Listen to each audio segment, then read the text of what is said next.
Hello, everyone, and welcome back to this episode of Just Another Year Chicago. My name is Nick Brody. I'm joined alongside my good friend and co-host, Tony Sapita. And today we are hitting on the Field of Dreams game that against the Chicago White Sox versus the New York Yankees. This is the coolest thing in baseball they have done since turning a blind eye on the steroid era and allowing a great home run chase in the early 2000s. The Field of Dreams, as you know, is a movie. On the episode, we are going to discuss the game matchups, how the event is set up, and your favorite moments from the Field of Dreams movie. Before we begin, we'd like to thank our sponsor, Stupid Car Tray. Tired of your pizza topping sliding, office coffee distracting you while driving, grease and other stains getting on your seat, or you're just enjoying a game on the couch and don't want to lean over? Look no further than the Stupid Car Tray. Proudly USA made, Stupid Car Tray makes your passenger seat or couch a level surface for all transportation and couch potato needs. With accessories like the Stupid Seat Anchor, hand sanitizer bottle, or 100% silicone grip mat, your tray is the ultimate car organizer.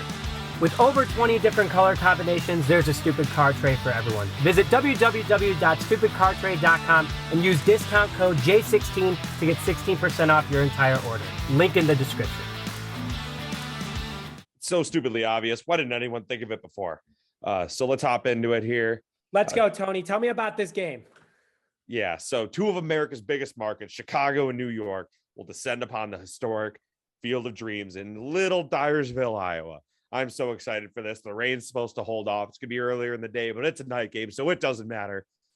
The White Sox are trotting out top candidate top candidate for the American League Cy Young, and Carlos Rodon, who is rocking an ERA of 2.38. We probably already know this, but he's got a .96 whip, which is awesome. 160 strikeouts and 109 2/3 innings of work. He struck out 11 in his last outing. It was against the Cubs in 5 innings of work. So he was fantastic. He's on a roll right now. He had a nice 10-day break in between that start there and then the 2 starts ago. So he should be ready to rock and roll. And I do think that if he absolutely destroys the Yankees on national television at the Field of Dreams, this will cement his resume for the American League Cy Young Award. The Yankees, and sorry, I just want to interrupt you really fast. The Sox almost didn't sign Rodon earlier this offseason, just to make that clear. So the Sox are absolutely winning in regards to this trade right or this signing right now. He was cheap. He's going to want the bag next year, though, just to be clarified. But keep going in. The Yankees have Andrew Heaney on the Brown. Tell me more about that. Yeah, he's kind of a bum in my personal opinion. They got him from the Angels in some trade. He has almost a 6 ERA, 5.45 ERA. At a 1.3 run whip through 104 innings of work. The Sox should absolutely tear him up. So the lineups, though, obviously they're still to be announced because we're, it's Thursday morning. We still don't know yet. But the Yankees do have a murderer's row of hitters, as I'm sure we all know. Their top 5. Rizzo is probably still going to be out with COVID. If he's not, I apologize. Throw him into this list then. Do your own use your imagination. They got DJ LeMahieu, Giancarlo Stanton, Aaron Judge, Joey Gallo, who's a fat, overpaid bum hitting 214, but that's okay. And Luke Voit, who will give anyone trouble. We can go into another podcast why I hate Joey Gallo, but that's for another time. Wow. The Yankees have been hot, I will say. It sucks to say, but they are 8-3 in their last 11, and they're only 2 games back of that final wild card spot, which is really good. They're not going to catch up to the Rays, so that's really their best chance. Wow. Anything to add there? Wow. Yeah. No, just a lot of wows. I mean, obviously I'm not that. This is a very historic game. Tony actually made me watch Field of Dreams last night. I have never seen the full movie. It's a great movie, very emotional, just an overall great story to it. This is super exciting that the MLB is doing something like this. A lot of people, I don't know if you know this, but the MLB has slowly been declining in ratings and popularity as NFL and NBA have been growing rapidly. So I think that this is a great move by the MLB in order to get older generation to watch, newer generation to see something so historic like this, but Tony, I'm kind of curious, what is the setup of this thing? Like, how do you get tickets? I know you and we're going to go to the Cubs game tonight. Unfortunately, technically we're recording on Wednesday, by the way. We're not going to go. How is this game going to work? How do you get tickets? Is it family and friends, especially with COVID? So the tickets are reselling for almost like $3,000 now. Just, the cheapest tickets, but season ticket holders, there was some other stuff like some raffles and stuff. I entered it as a season ticket holder for the White Sox, did not win clearly. Otherwise that would have been the first thing I told you guys. But kind of that setup is, so I know like they're doing all the throwback stuff because it's all the guys that were in the movie are from the 1919 Black Sox team. So they're wearing that 1919 home throwback uniforms, which are awesome, by the way.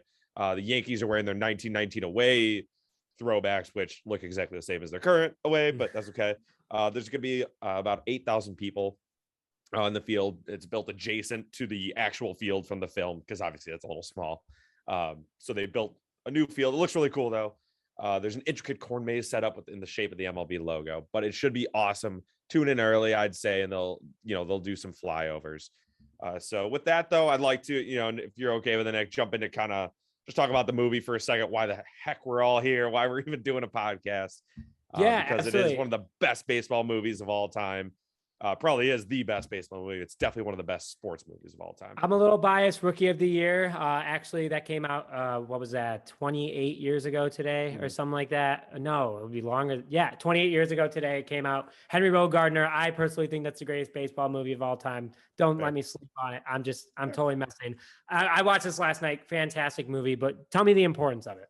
So yeah, the movie captures the essence of baseball in ways that like few movies really could, except like The Sandlot has that childish innocence.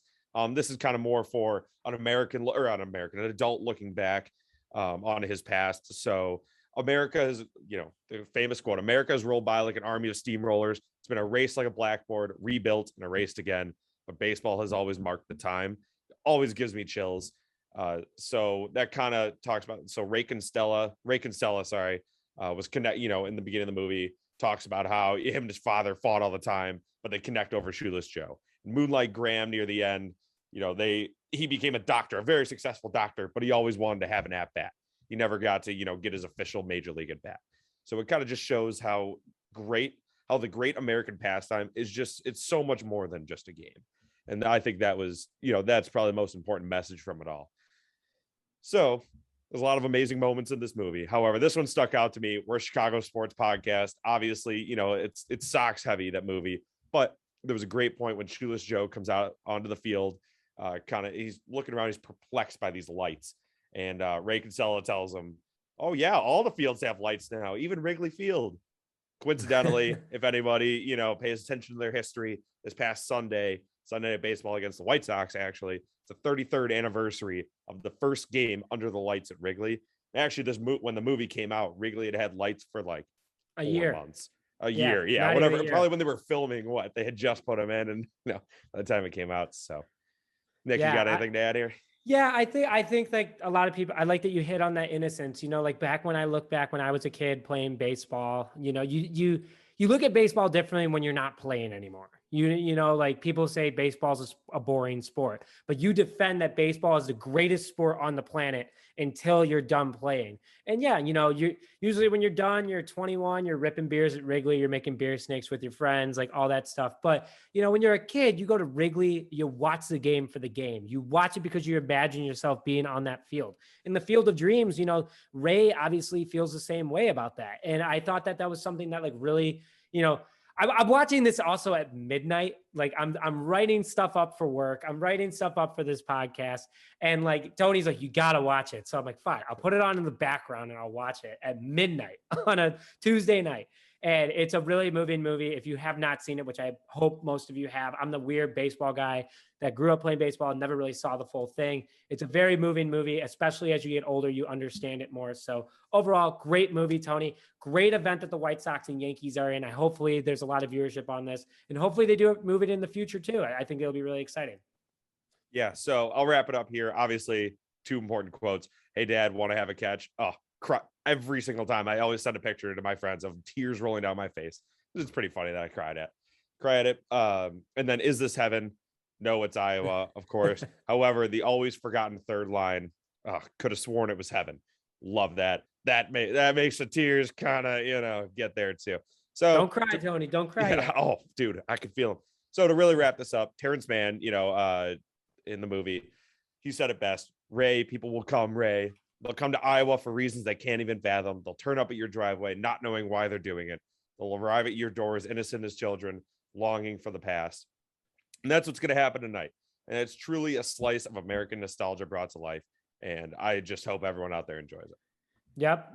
America's greatest pastime. What is that? Baseball. So, we can always connect on that. Very happy. Thanks for sharing this, Tony. I'm very excited to watch the White Sox and Yankee play. Actually, I will be rooting for the Yankees, to be honest, though, because Anthony Rizzo is on the Yankees, even though he probably won't be playing due to being on the COVID list.